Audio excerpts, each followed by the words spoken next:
இந்த குயில்கள பாருங்க. இந்த குயில்களும், இந்த சிட்டுக்குருவிகளும் காலையில அழகா கூவ ஆரம்பிச்சிடுது. சத்தம் விட்டுக்கிட்டே இருக்குங்க இந்த குருவிகள் இந்த குயில்கள் உங்களுக்கு கேட்குதுங்களா அந்த குரலு? ரொம்ப அற்புதமா கத்திக்கிட்டே இருக்குங்க காலையில. அதோட சத்தத்த கேட்டு தான் நானும் எந்திரிப்பேன். ரொம்ப அற்புதமான இந்த குரல், இந்த குயிலோட குரல்னு சொல்லுவாங்க. அழகா கூவிட்டு இருக்குங்க. அந்த கூவின ஒரு குரல நம்ம கேட்கும்போது, ஏதோ ஒரு தனியா ஒரு புத்துணர்ச்சிங்க மனசுல வந்துரும்.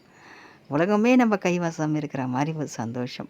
நெனச்சத சாதிச்சிட்ட மாரி ஒரு சந்தோஷம். அந்த இயற்கையோட அழக பாருங்க, அவ்வளோ பசுமையா, ரொம்ப அற்புதமா இருக்கும். கடவுள் அந்த இயற்கைய ரசிச்சு, ரசிச்சு பார்த்து, பார்த்து படைச்சிருக்காருங்க.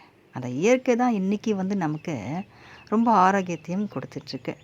இந்த மாரி இயற்கையா வர்றது, இந்த இயற்கையான சத்தங்கள், இந்த நெறைய இந்த குயில்களும், கிளிகளும், இந்த சிட்டுக்குருவிகளும் கத்துறது சத்தங்கள் எல்லாம் நம்ம மனசுக்கு ஒரு இனம் புரியாத ஒரு சந்தோஷத்தையும் குடுக்குது. அதனால நம்ம இயற்கைய ரசிக்கிறது இப்போ கொஞ்சம் பேர் தான் ரசிச்சிட்ருக்கோம். நெறைய பேர் பார்த்தீங்கன்னா, எல்லாமே காலகட்டத்துக்கு தகுந்த மாரி மாறிடுறாங்க. எப்படி தான் யார் தான் மாறினாலும் சரிங்க. இயற்கையை ரசிக்காதவங்க யாருமே இருக்க முடியாதுங்க.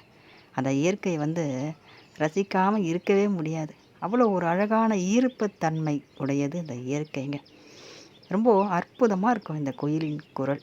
கேட்கும்போதே ரொம்ப மெய்மறந்து, ரொம்ப அமைதியா, ரொம்ப அற்புதமா இருக்குங்க அந்த காலை பொழுது. அந்த விடியும் பொழுதே நமக்கு சந்தோஷமா விடியும். இந்த குயில்கள் கத்துறதும், சூரியன் உதிக்கிறதும் பார்க்கும்போதே ரொம்ப அற்புதமா இருக்குங்க. இதெல்லாம் கடவுளோட படைப்பு இல்லையா? அப்போது நாமும் கடவுளோட படைப்புன்னு நினைக்கும்போது சந்தோஷமா தான் இருக்குது. வெற்றிவேல் முருகனுக்கு அரோகரா.